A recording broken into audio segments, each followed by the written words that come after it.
Hello viewers, இன்னைக்கு நம்ம பார்க்க போறது ஒன் பீஸ் எபிசோட் 1163 பார்ட் 2.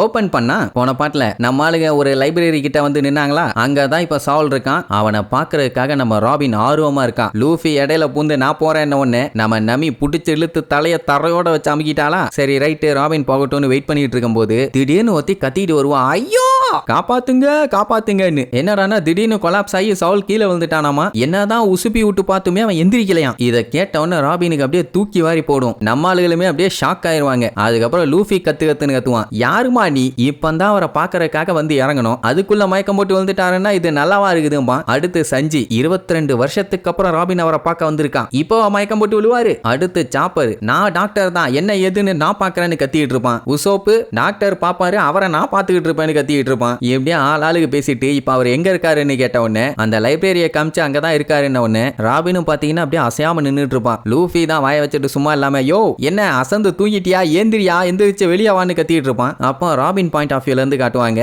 அப்படியே போய் டோரை ஓபன் பண்ணுவா. கடைசியா பார்க்கும்போது என்ன சைஸ்ல இருந்தாலும் அந்த சைஸ்ல அப்படியே அவளை காட்டுவாங்க. அந்த சவுல் பாத்தீங்கன்னா கரையோரமா கிடப்பான். அப்போ ராபின் பார்த்து சிரிச்சிட்டு, சில்லி பையன் சல்லித்தனம் பண்ணிட்டு இருக்கான்பா. இவங்களுக்கு ஒன்னும் புரியல. அவன் மயக்கம் போட்டு அசையாம சீரியஸா இருக்கான். அவனை பார்த்துட்டு சில்லி சல்லிங்கிறா, கொடூரமானவன், ஒரு உடம்பு சரியில்லாத ஆளை இப்படியா பண்ணுவேன் அப்படின்னு திட்டிட்டு சாப்பர்லாம் நான் வர்றேன், என்ன ஏதுன்னு வந்து பார்த்து சரி பண்றேன்பா. அதெல்லாம் ஒண்ணு வேண்டாம், நானே போய் என்ன ஏதுன்னு பாத்துக்கிறேன்பா, மத்தவங்களையுமே வர வேண்டாம் நீர்வா. ராபினுக்குமே ரொம்ப ஆர்வமா இருக்குது. இத்தனை வருஷம் கழிச்சு அவனை பார்க்க போறது. பொறுமையா சால் கிட்ட போய் அவனை அப்படியே பார்த்துக்கிட்டே நிப்பா. அவ்வளவு நேரமா சைலண்டா படுத்துக்கிட்டு இருந்தவன் திடீர்னு எந்திரிச்சு அவளை பார்த்துட்டு பேன்னு கத்துவான். அந்த இடத்துல பெரிய சூறாவளியே அடிக்கும். ஆனாலும் அவ கொஞ்சம் கூட கண்ணை சிமிட்டாம அசையாம அப்படியே நின்றுட்டு இருப்பான். அவளை கடைசியா சின்ன பொண்ணா பார்த்தான்ல, அதே மாதிரி தான் இன்னும் நினைச்சிட்டு இருக்கான். அண்ட் இன்னொருத்தி அனுப்பி விட்டான்ல, இந்த மாதிரி கொலாப்ஸ் ஆயிட்டாரு அப்படி இப்படின்னு, அது இவளை பிராங்க் பண்றதுக்காக. பட் இப்போ இவ்வளவு பெரிய பொண்ணா மாறிட்டால, இதுவே அவனுக்கு பெரிய சர்ப்ரைஸா இருக்குது. அண்ட் இவ்வளவு நாள் கழிச்சு மீட் பண்றான். அதான் அவளை எப்படி மீட் பண்றது, என்ன பேசுறதுன்னு தெரியாம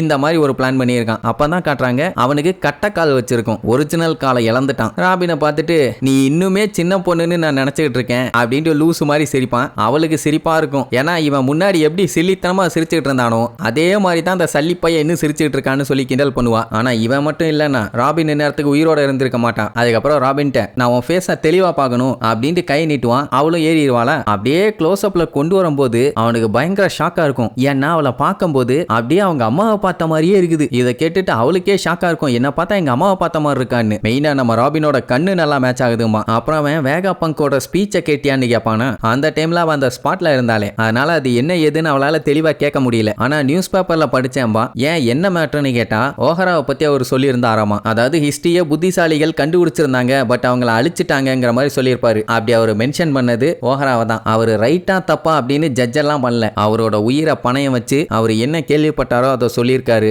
அதுவே ஒரு பெரிய விஷயம் தானே. ஆனா ஒண்ணு மட்டும் உறுதியா சொல்லுவான், ஃபியூச்சர் கண்டிப்பா மாறப்போகுது அப்படின்னு அவன் சொன்ன உடனே அவங்க அம்மா சொன்ன விஷயம் அவளுக்கு ஞாபகம் வரும். அவளுமே அந்த மொத்த இடம் அழிஞ்சுக்கிட்டு இருக்கும்போது என்ன சொல்லியிருப்பான்னா, நம்மளால ஃபியூச்சரை கிவ் அப் பண்ண முடியாது, எங்க இருக்க நீ தான் அதுல வாழ போற, ஒரு நாள் ஏன் எதுக்குன்னு நீ அதை புரிஞ்சுக்குவேன்னு சொல்லியிருப்பாங்க. அதனால உயிரை மட்டும் விட்டுறாதங்கிற மாதிரி சொன்னவன தான் அவன் அந்த ஒரு வார்த்தைக்காக கஷ்டப்பட்டு அந்த தீவுல இருந்து தப்பிச்சிருப்பான். இதெல்லாம் யோசிச்சு பார்த்துட்டு அவன் மூஞ்சில ஒரு காயம் இருக்கும், அதை தடவி விட்டு பார்த்து இன்னும் வலிக்குதான்னு கேட்பான். அவன் விழுந்து விழுந்து சிரிச்சுட்டு, என்னை எல்லாம் கொல்றது ஒன்றும் அவ்வளோ ஈஸி இல்லமா கண்ணும்பான். ஆக்சுவலா அன்னைக்கு அவக்கீஜி அவனை ஃப்ரீஸ் பண்ணிட்டான். அந்த டைம் என்னாச்சு, அவன் அப்படியே சரிஞ்சு கடலுக்குள்ள விழுந்துட்டான். அந்த டைமுங்கும் போது அந்த மொத்த தீவே சும்மா தக தக தகன்னு எரிஞ்சுக்கிட்டு இருந்துச்சுல்ல, அந்த ஹீட்ல அந்த ஐஸ் எல்லாம் மெல்ட் ஆகி ஒரு வழியா கஷ்டப்பட்டு தப்பிச்சு மேல வந்துட்டான். அப்படின்னா ஓஹரால இருந்து தப்பிச்சது இவனும் ராபினும் மட்டும்தான். இவனுக்கு முன்னாடி தெரியாது ராபின் உயிரோட தான் இருக்கான்னு. இவன் தப்பிச்சு போக வச்சான். ஆனா அவக்கீஜி விட்டானா இல்லையான்னு தெரியாதுல்ல. ஆனா அதுக்கப்புறம் அந்த வாண்டட் போஸ்டர்ஸ் எல்லாம் வரதை பார்த்ததுக்கு அப்புறம் தான் ராபின் உயிரோட இருக்கான்னு தெரிஞ்சுக்கிட்டான். ஆனா என்ன, மக்கள் யாருமே இவ என்ன பண்ணா ஏது பண்ணா எப்படி தப்பிச்சா என்ன நடந்துச்சுன்னு ஒன்னுத்தையும் புரிஞ்சுக்காம இவளை பத்தி தப்பு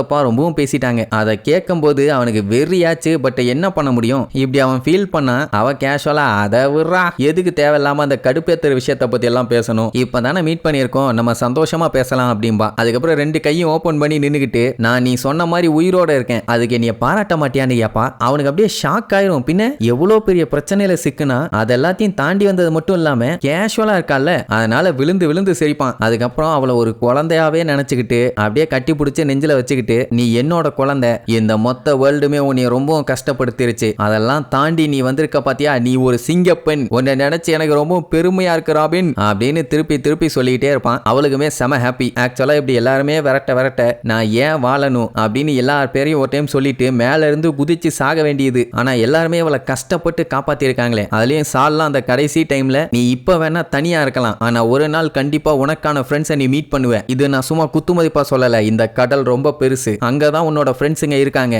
அவங்க உன்னை ப்ரொடெக்ட் பண்ணுவாங்க, ஏன்னா இந்த உலகத்துல பிறந்த யாருமே தனியாள் இல்ல அப்படின்ட்டு அவன் அந்த கத்து கத்திருப்பான். அதெல்லாம் கேட்டுக்கிட்டே தான் ஓடி இருப்பான். அதுக்கப்புறம் நடந்ததெல்லாம் தெரியாதா என்ன. crocodile கூட வேலை பார்த்துட்டு இருந்தா. அப்புறம் நம்ம லூஃபி கேங்க மீட் பண்ணா, அப்படியே வந்து ஜாயின் பண்ணா. லூஃபி தான் கேஷுவலா யார் வந்து ஜாயின் பண்ணுனாலும் வாங்க வாங்க உட்காருங்க நீர்வானே. அதுக்கப்புறம் எவ்வளவு தடங்கல்கள், எவ்வளவு பிரச்சனைகள், எவ்வளவு என்ஜாய்மெண்ட், வேற லெவல்ல போச்சு இல்ல. அவளுக்கு ஃப்ரெண்ட்ஸ் கிடைப்பாங்கன்னு எதிர்பார்த்தா, பட் இந்த அளவுக்கு அவ எக்ஸ்பெக்ட் பண்ணல. உயிரை கூட கொடுக்கறதுக்கு ரெடி ஆயிட்டானுங்க. சோ அப்படி எல்லா விஷயத்தையுமே ஒரு போட்டோவா போட்டு காட்டுவாங்கன்னு வைங்க. அப்புறம் உங்ககிட்ட நான் ஒரு முக்கியமான விஷயம் சொல்லணும். முன்னாடி நம்ம சேனல்ல பாத்தீங்கன்னா டெய்லி 3 to 4 5 7லாம் போகும். ஆனா லாஸ்ட் 1 இயரா என்னால அப்படி போட முடியல. சொல்ல போனா நிறைய இஷ்யூஸ், ஒரு வீடியோ போடுறதுக்கே அவ்வளோ கஷ்டப்பட வேண்டி இருக்குது. ஆனாலும் இவ்வளோ தூரம் சப்போர்ட் பண்ணி கொண்டு வந்திருக்கீங்க. இதை தேங்க்ஸ் எல்லாம் சொல்லி முடிக்க முடியாது. யோசிச்சு பாருங்க, நடுக்கடல்ல ஒருத்தன் மாட்டிக்கிட்டான், லைஃப் போட் இல்ல, சாப்பாடு இல்ல, கடல்ல தத்தளிச்சுட்டு இருக்கான். அப்ப திடீர்னு கப்பல்ல வந்து காப்பாத்தி எல்லா ஹெல்ப்பும் பண்ணி அவனை வீட்டுல கொண்டு போய் விட்டா. அப்படிதான் நீங்க என்னைய காப்பாத்திட்டு இருக்கீங்க. இந்த மந்த் எண்டுக்குள்ள முடிஞ்ச அளவுக்கு நான் வீடியோஸ் எல்லாம் இன்க்ரீஸ் பண்ண பாக்குறேன். ஏன் திடீர்னு சொல்றேன்னா, ரொம்ப நாளா சொல்லணும்னு தோணுச்சு,